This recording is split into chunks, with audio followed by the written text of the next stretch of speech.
Dando seguimento do nosso programa, a senhora Manuela Vasconcelos, do Centro Comunhão Espírita Cristã de Lisboa e trabalhadora da Federação Espírita Portuguesa, irá apresentar o livro Movimento Espírita Português e Alguns Vultos, de sua autoria.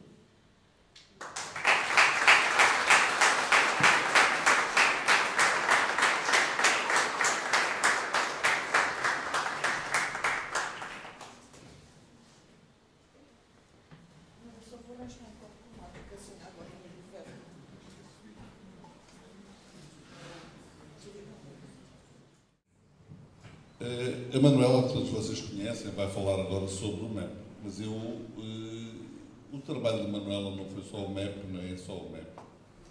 O MEP, o Movimento Espírita Português e alguns vultos que vocês veem aqui, que oficialmente vamos fazer a campanha de lançamento deste livro hoje, é um trabalho de pesquisa, de estudo, de muito trabalho para poder chegarmos à edição deste livro.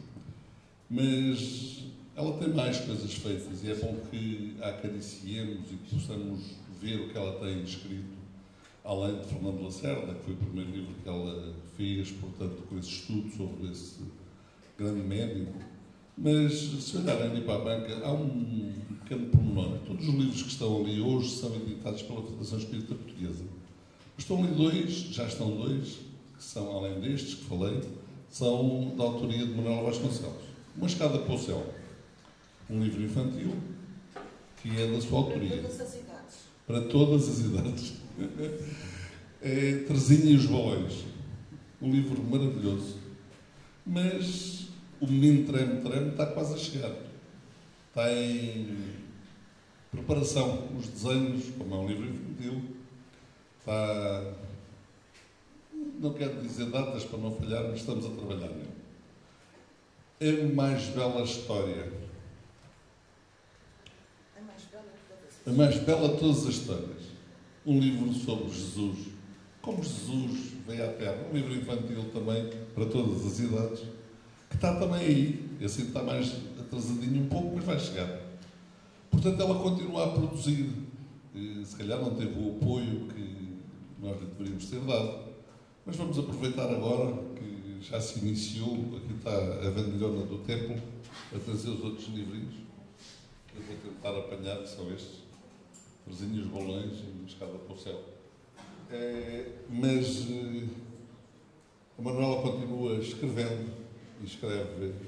Há gosto de ler o que ela escreve, de maneira que aproveitem, se quiserem, para ler as suas historinhas e vamos prometer editar os outros com a brevidade possível. Nós estamos a trabalhar nisso. Manuela, por favor. Diz.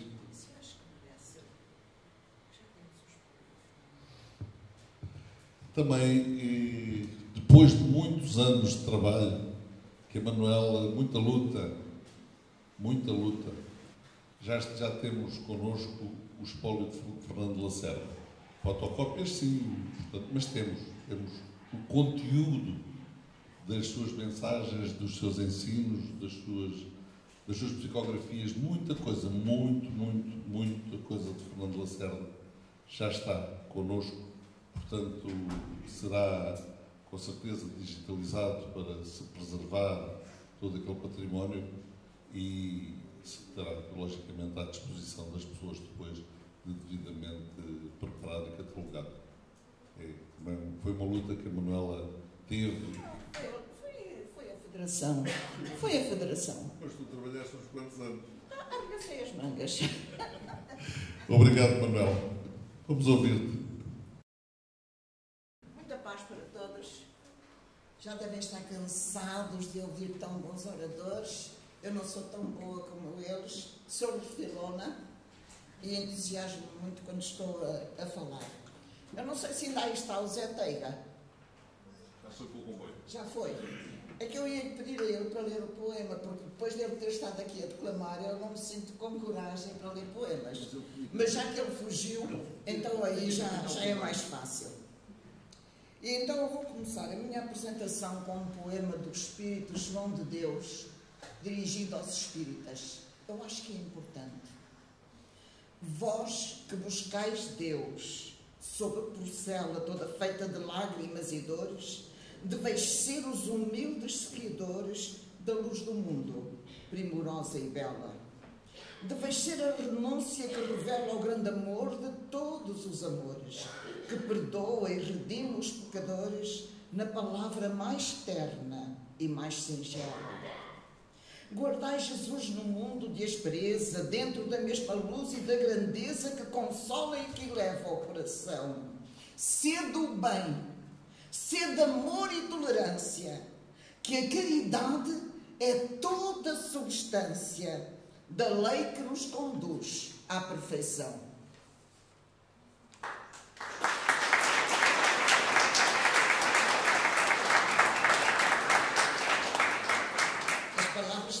As palmas são para o João de Deus, não são para mim.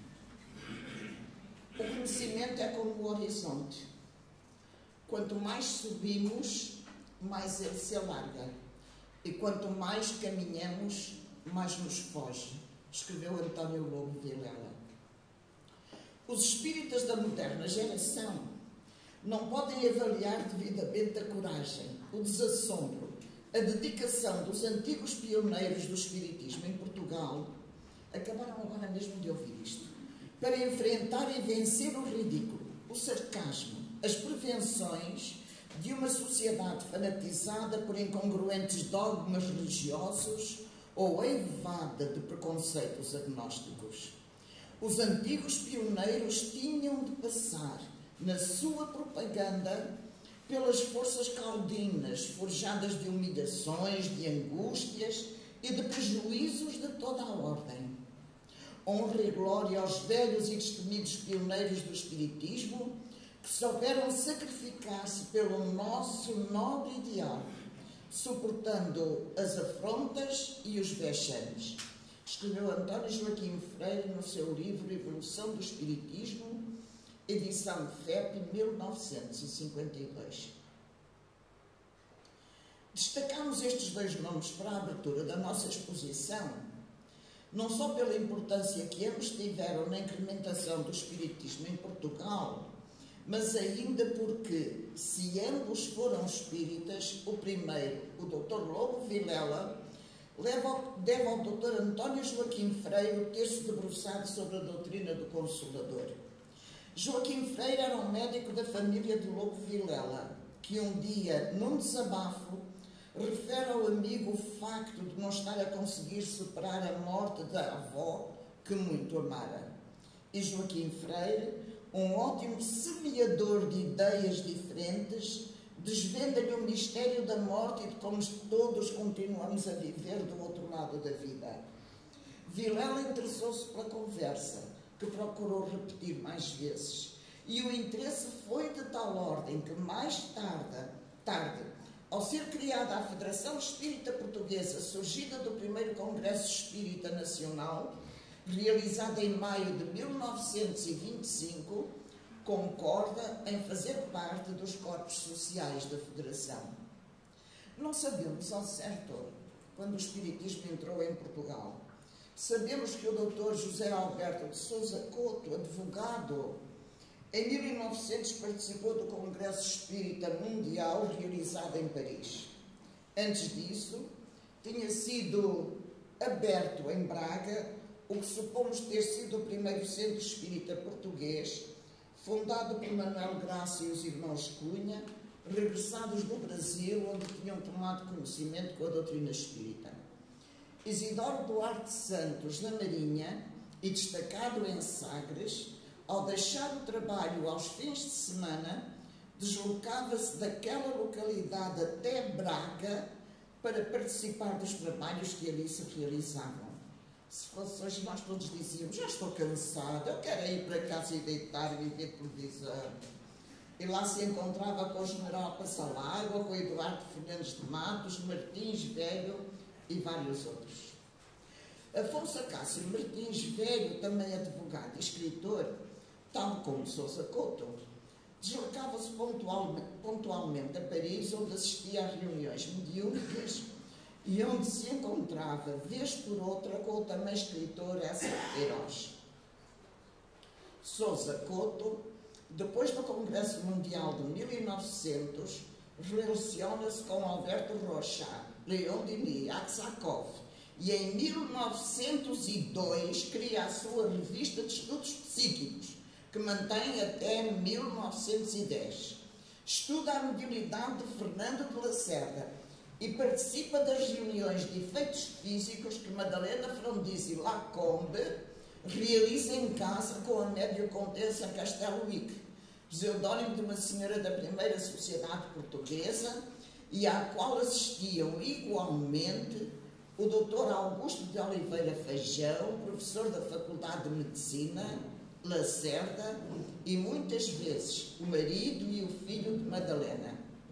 Ela estuda as manifestações a que assistia, reúne-as num livro que edita e nas suas viagens a Paris acolhe-se à casa do casal Camille Flammarion, de quem é grande amiga e com quem debate intensamente a doutrina dos espíritos. Em 1939, Isidoro Duarte Santos retomará o título de Estudos Psíquicos para editar uma nova revista que será publicada até 1985.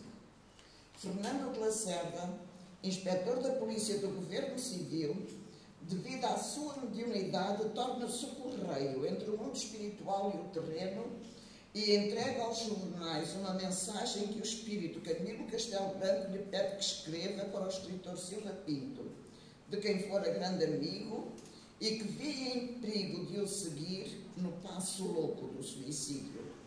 É para o dissuadir de tal ideia que ele escreve. A mensagem publicada gera uma curiosidade tão grande, aliada, aliás, à já existente, que vários jornais publicam artigos sobre o tema. É assim que, na semana iniciada em 22 de janeiro de 1903, o jornal O Mundo publica um mini-curso sobre espiritismo em artigos que referiam Kardec, Deleuze e outros, que o jornal A Voz do Operário também menciona, acrescentando ainda àqueles os nomes de Douglas Home. Mas em julho de 1908, devido à perseguição política que lhe é feita por Fernando do Amaral Boto Machado, o médium português embarca para o Rio de Janeiro, onde desencarnará em agosto de 1918. Em 1912, Gilberto Marques, estudante, reúne-se com outros colegas intentando a fenomenologia, que não acontece enquanto num quarto, mas continuando a agrupar-se nos bancos do jardim do Campo de Ourique, quando falha o uso das primeiras instalações, sendo ali observados e investigados pela polícia que passa e que os toma por aquilo que são. Estudantes, não têm mais nada que fazer.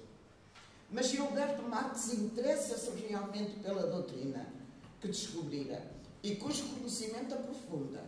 Toma conhecimento da realização de um próximo congresso internacional a acontecer em Bruxelas. E para poder participar do mesmo, cria, em 9 de maio de 1917, com mais meia dúzia de pessoas, a Federação dos Espíritas Portugueses, que encerra em 19 de junho de 1918, por não suportar os encargos que a sua criação acarretara.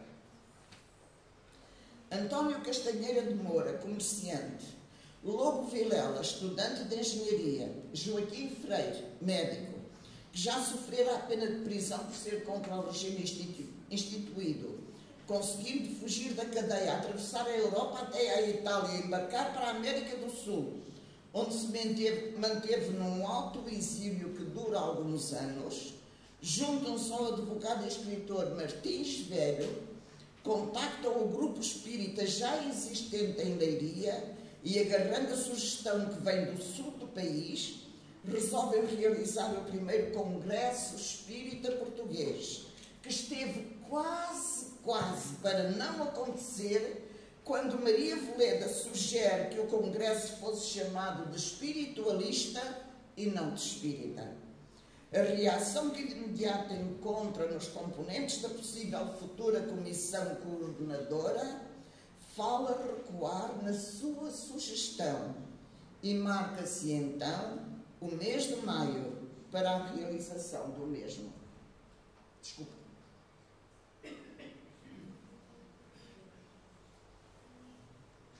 As notícias sobre o Congresso correm, revelando um número bem maior de espíritas do que aquele que se supunha existir. E quando chega o momento de assentarem ideias e concretizá-las para a realização, são vários os temas sugeridos. Há que escolhê-los de maneira que aqueles que a ele assistam, sem qualquer conhecimento do que seja o Espiritismo, compreendam a revelação da filosofia, ciência e moral da doutrina do Consolador. E ele acontece em maio de 1925, de tal maneira que dali mesmo, daquele congresso, ressurge a Federação Espírita Portuguesa, obrigada a reger-se primeiramente pelos estatutos daquela outra que Gilberto Marques criara em 1912 e que não anulara quando do encerramento da primitiva instituição, criada para a representação de Portugal na sua deslocação a Bruxelas. É Martins Velho quem assim o reconhece. É Joaquim Freire quem, mais tarde, assume a responsabilidade da reestruturação e alteração dos mesmos, quando reconhece que o tempo vai passando e aqueles que assumiram a responsabilidade dessa elaboração deixaram por claras datas marcadas para a sua apresentação sem o fazerem. É difícil, à distância de quase um século, imaginarmos as sensações, disposição, alegria, mas também a responsabilidade de todos os participantes, principalmente dos que, de uma e outra maneira, ali estiveram dando o seu melhor em esforço, presença, conhecimento, para que o Congresso acontecesse e não pudessem ser apontadas quaisquer falhas. É difícil imaginar, face ao preconceito que todos sabemos ainda hoje existir, como é que estiveram ali, revelando-se, pugnando cada um pelo mesmo ideal, todos aqueles que depois integraram os corpos sociais da FEP. E eles foram médicos, engenheiros, arquitetos, juízes e juízes conselheiros, oficiais da Marinha e do Exército, advogados, jornalistas, misturados todos eles com pessoas simples, que apenas tinham o seu nome e o nome com que se identificavam. É difícil, mas realmente aconteceu. E o Congresso aconteceu. E a Federação foi criada para dar conhecimento da mesma aos portugueses e angariar os sócios necessários que ajudassem às despesas. António Joaquim Freire e Maria O'Neill, um nome tão importante nas letras portuguesas que tinha uma cadeira sua permanente na Academia de Letras de Lisboa, a expensas próprias, aliam-se os dois e percorrem o país a falarem da Federação, fazendo o mesmo meses mais tarde, quando embarcam em direção ao Brasil, de que percorreram grande parte, a falarem da FEP. Maria O'Neill voltará àquele país sozinha, em 1932, mas embarca doente, piora durante a viagem, sai em São Salvador da Bahia para voltar a embarcar no dia imediato de regresso a Portugal, no navio General Osório, desencarnando a bordo em 23 de março de 32, com 59 anos, sendo o seu corpo lançado ao mar. Já aqui foi referido hoje. Martins Velho, já doente quando acedera a ser o primeiro presidente da FEP, desencarna em janeiro de 1929. Entretanto, Firmino Teixeira, poveiro que fizera a sua vida no Brasil desde tenra idade, no regresso a Portugal é apresentado a Joaquim Freire, por Manuel Carvalho. E espírita também, oferece os meios para que seja construída a sede da Federação, edificada na Rua da Palma. Para a ajuda das despesas, a doutora Amélia Cardia, a primeira médica a defender tese em Lisboa, também ela fazendo parte dos corpos sociais da Federação, escreve o livro A Atmosfera da Terra, cujo produto da venda reverte totalmente a favor da obra a realizar. Livros e revistas vão sendo editados. mas as mudanças de direção e novos elementos que entram e são eleitos criam uma certa cisão com os mais antigos. Há quem surja para servir o espiritismo e há quem dele se sirva. Lobo Vilela e Joaquim Freire são afastados da fé com a desculpa de que ambos têm as cotas em atraso. Aos centros existentes é-lhes aumentado o valor das cotas de tal maneira que muitos não conseguem pagá-las.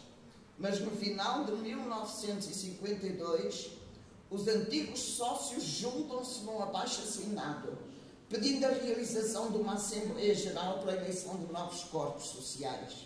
Lobo Vilela é eleito presidente da direção em 1953, mas ainda no mesmo ano, e 3 meses passados da sua tomada de posse, demite-se, explicando que está a ser perseguido pelas autoridades governamentais e não quer que o seu nome prejudique a Federação. A mesma Federação que criara nesse ano o Laboratório de Metapsicologia Dr. Charles Richer. Para o legalizar, são elaborados novos estatutos. E o Governo, através do Ministério da Educação, aproveita-se do pedido de alteração estatutária para determinar que a Federação está ilegal, funcionando sem autorização, e ordena que a mesma feche as portas. Isto em novembro de 1953. E em 1962, depois de uma luta inglória, a ordem confirma-se e o movimento espírita passa a agir nas catacumbas, reunindo-se em grupos pequenos aqui e ali, até que acontece o 25 de abril e com ele a liberdade religiosa. Isidoro Duarte Santos, na sua revista Estudos Psíquicos, que continuou a ser editada, tal como a Fraternidade da ABF, no dia 26 de abril, convoca os espíritas portugueses para uma reunião que acontece no Centro Espírita Perdão e Caridade. Marca-se uma Assembleia Geral para a eleição dos corpos sociais para a Federação. Ele mesmo é eleito, mas desencarna em novembro desse ano.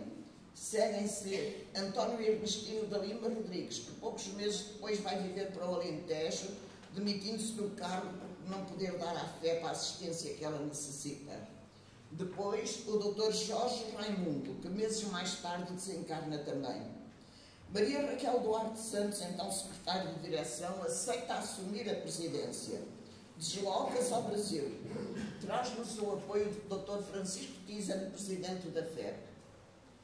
É a porta aberta para a recepção de livros e palestrantes que, para além de Divaldo Pereira Franco, a visitar-nos camufladamente desde há uns anos atrás, começam a surgir, convidados por ela, por Casimiro Duarte, do Centro Espírita Perdão e Caridade, e Eduardo Matos, da Associação de Beneficência e Fraternidade. Quando da recepção e a homenagem que a FEP faz a Maria Raquel em 7 de janeiro de 77, o médium Hernani de Santana empresta a sua mão ao espírito Luís Vaz de Camões, que escreve: Nova Sagres.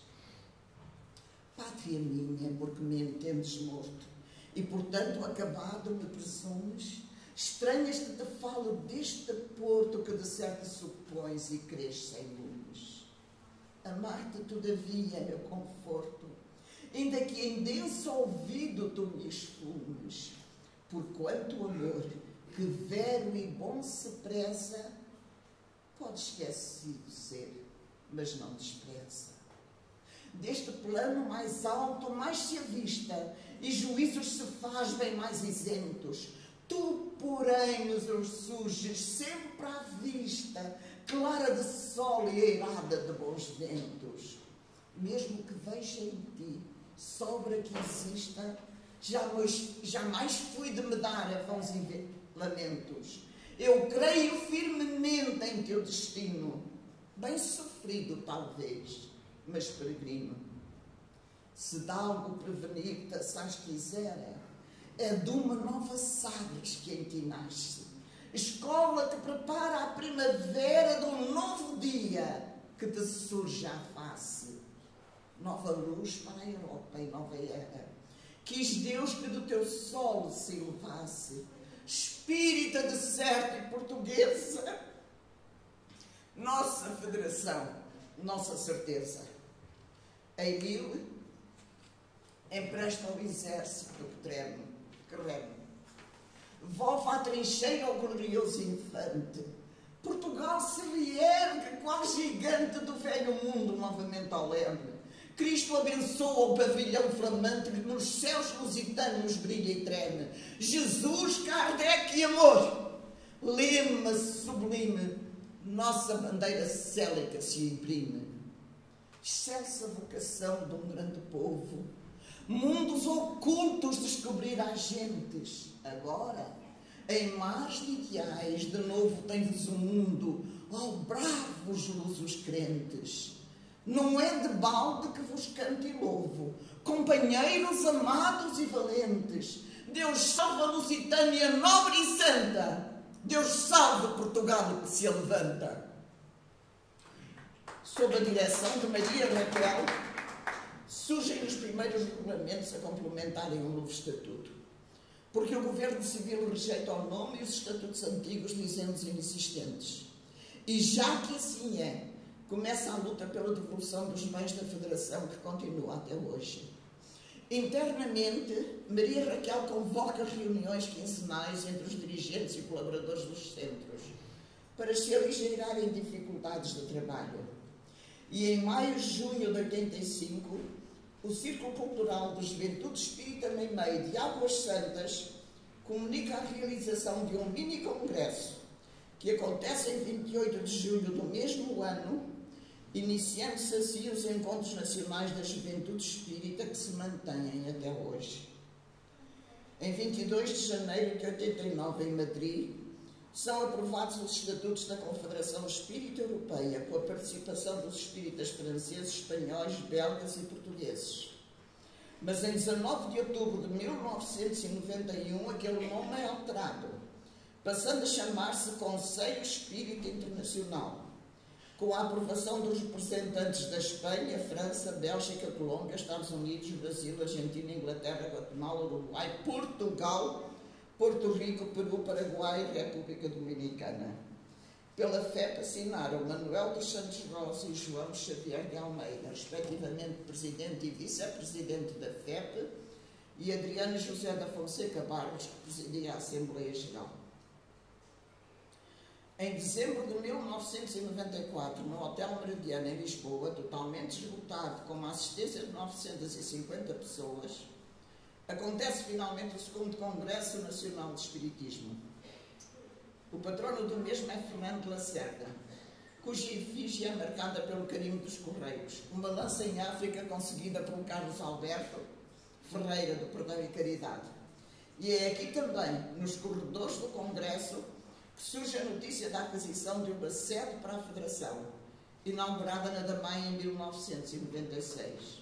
E depois daquele, em 1998, aconteceu nas instalações da FIL, na Marginal Lisboeta, ao Congresso Espírita Mundial, entregue pelo SEI à Federação Espírita Portuguesa e ao qual compareceram espíritas de todo o mundo.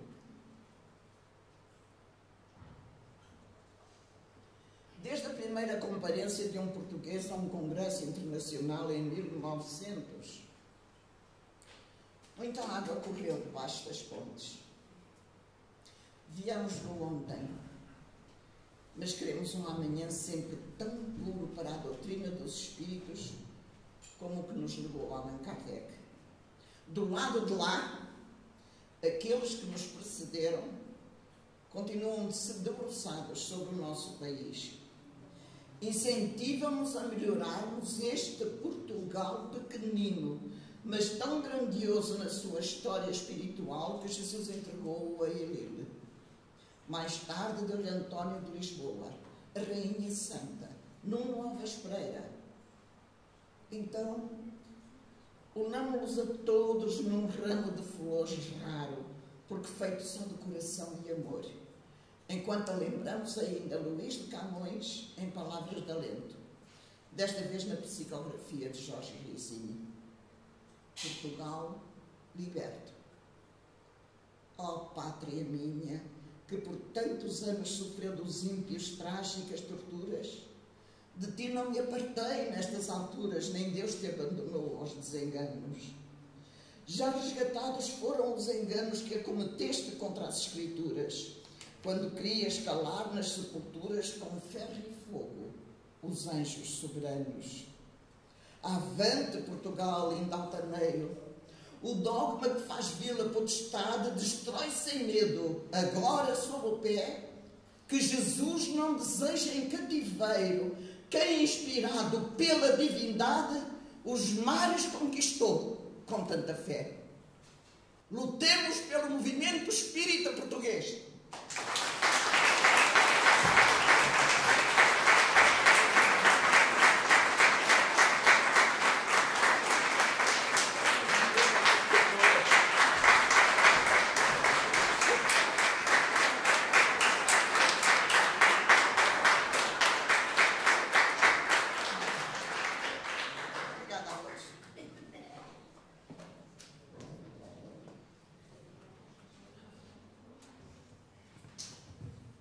Lembramos que o movimento espírita português e alguns vultos está disponível aí.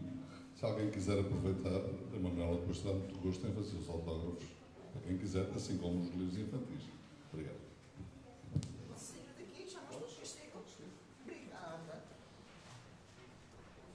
E terminamos assim a primeira parte do nosso encontro cultural. Vamos fazer um intervalo de 30 minutos e estão todos convidados para subirem o andar de cima e também tratarem do corpo, também é preciso. Obrigada. Até já.